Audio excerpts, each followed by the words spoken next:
Olá pessoal, aqui é o professor Renato Regis, de História, tá? A gente dá continuidade ao tema que a gente estava tratando, né? Que é a contribuição do povo negro para a formação cultural e social do Brasil. Infelizmente hoje eu não vou nem falar dessa contribuição, né? Eu vou falar de que forma essa cultura negra está sendo perseguida no Brasil, tá? Então, primeiro eu coloco esses dois recortes de jornais. Esse aqui é o Jornal do Comércio, se eu não me engano ele é de Recife, Pernambuco. Esse jornal eu não me lembro de onde ele é corretamente, né? E a matéria praticamente é a mesma, né?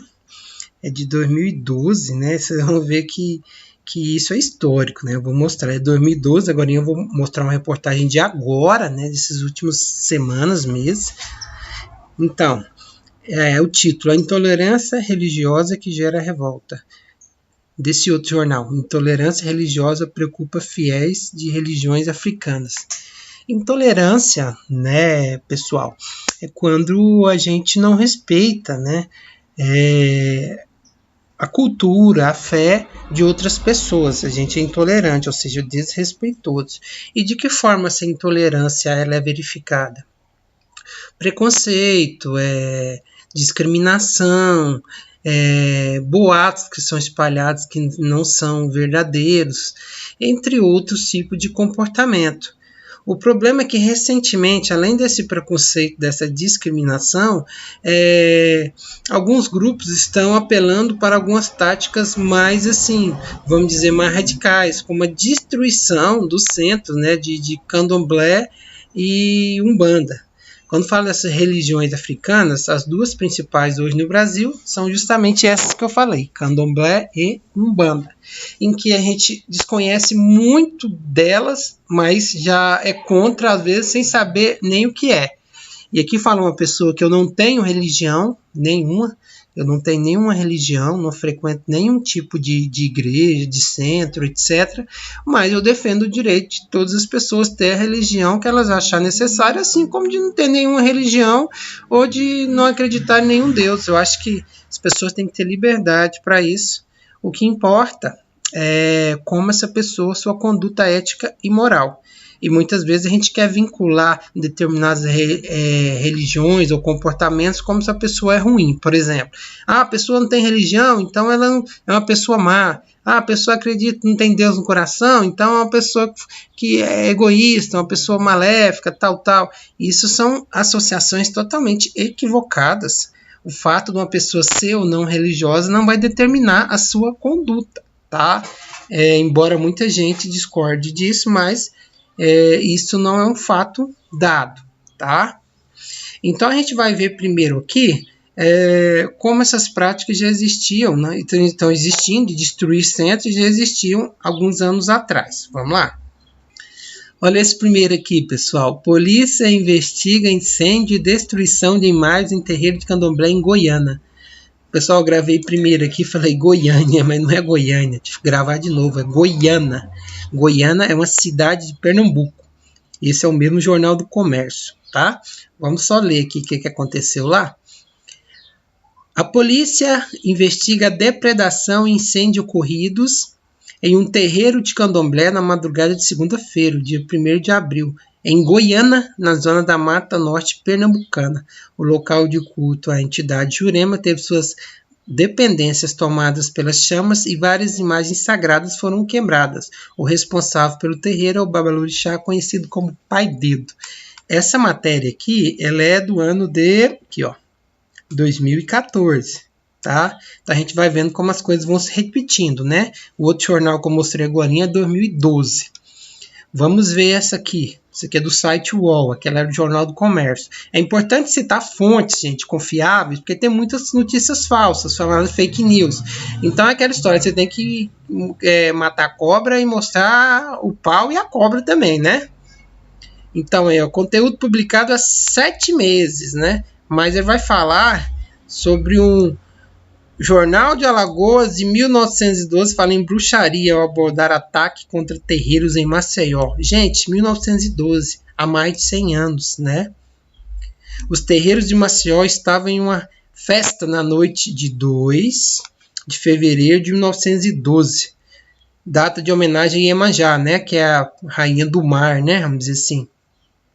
Naquele dia, uma milícia paramilitar, né, um grupo armado de pessoas que não é da polícia, foi às ruas destruir a cerca de 150 casas de religiões de matriz africana na capital alagoana, Maceió, né? O episódio foi chamado de Quebra de Xangô, o ataque mais violento desconhecido contra religiosos, na verdade é conhecido, né, da história do país. Uma mãe de santo foi espancada. Essa mãe de santo que foi espancada, ele vai dizer aqui mais embaixo, tá? Aqui, ó. Durante o episódio, a líder tia Marcelina foi espancada por milicianos e morreu dias depois. Até hoje, ela é lembrada como mártir do episódio. O que faz com que pessoas invadam centros religiosos, espanquem, matem as pessoas, quebrem tudo, né? Então, assim, isso aqui aconteceu em 1912, né? Como a gente viu ali, né? Ao jornal da época. Mas a gente já leu um jornal aqui no início da aula, aqui, né? Mostrando 2012, ó, exatamente 100 anos atrás. Assim como a gente acabou de ler essa reportagem aqui, que é de 2014. Agora a gente vai ver um vídeo aqui do jornal do SBT falando justamente sobre, pasmem, gente, lá no Rio de Janeiro tem muitos morros que os traficantes se autodenominam evangélicos. E para ficar bem com a comunidade, esses traficantes que se declaram evangélicos, eles estão expulsando pai de santos, expulsando pessoas do candomblé e da Umbanda das comunidades e quebrando as imagens, quebrando tudo, uma coisa assim inacreditável. Vamos ver o vídeo aqui então com da jornal do SBT. Na segunda-feira, mais de 15 terreiros de Umbanda e Candomblé foram fechados, acredite você. Veja na reportagem de Fabinho Barreto. Os traficantes, tudo armado de fuzil, foram em cada um barracão desse aí, que eu acabei de falar. Quem vai peitar? Quem vai ser maluco de peitar o tráfico? Esse áudio de um bandista e essas fotos compartilhadas em redes sociais são denúncias do aumento de casos de intolerância religiosa no Rio de Janeiro. Os motivos são assustadores e ameaçadores. Traficantes estão impedindo terreiros de Umbanda e Candomblé de funcionar. O último caso aconteceu na semana passada em Duque de Caxias, na Baixada Fluminense, quando um criminoso determinou o fechamento de terreiros na região. Os espaços são invadidos e depredados pelos bandidos. Neste muro, a inscrição: Jesus é dono deste lugar. E esses babalorixás estão sendo expulsos não só da sua casa de santo, da sua casa mesmo, do seu lar, né? Mãe Solange de Ogum tem mais ou menos 50 anos moradora daquele local. E hoje em dia chega um camarada com um fuzil na mão, os meninos de 17 anos, fuzil na mão, aí minha tia, mete o pé. Não tem respeito por ninguém, não tem respeito por nada, não tem respeito por nada. Simplesmente manda. E a gente tem que acatar. Por que a gente tem que acatar? Ou acata ou a gente morre. Testemunhas relataram à polícia que houve uma ação coordenada para o fechamento dos terreiros em Duque de Caxias, na Baixada Fluminense, principalmente no bairro de Jardim Gramacho e arredores.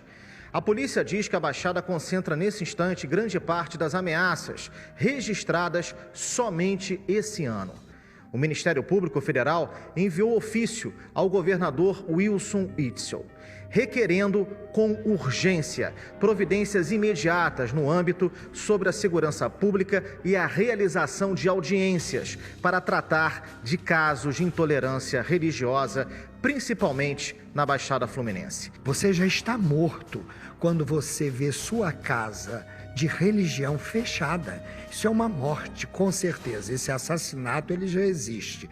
Não configurado pelo defunto, mas configurado pelo sentimento de perda. As investigações mostram que os casos acontecem em áreas dominadas pela mesma facção criminosa. O assunto também está sendo acompanhado pela Comissão de Combate à Intolerância Religiosa. Nós estamos pedindo às autoridades públicas do Estado, o Estado, que tome uma atitude.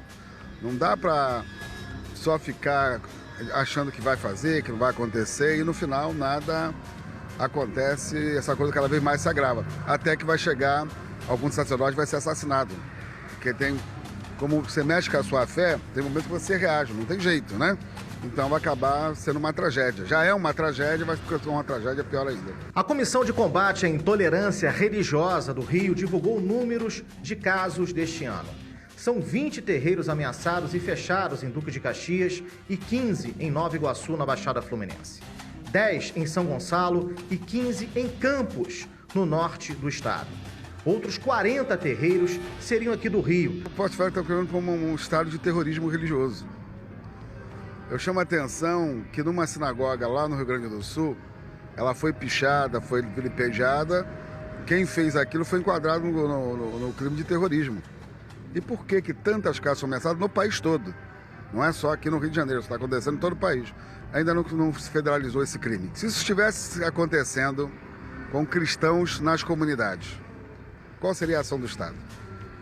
E por que não merecemos a mesma atenção, o mesmo respeito e o mesmo carinho?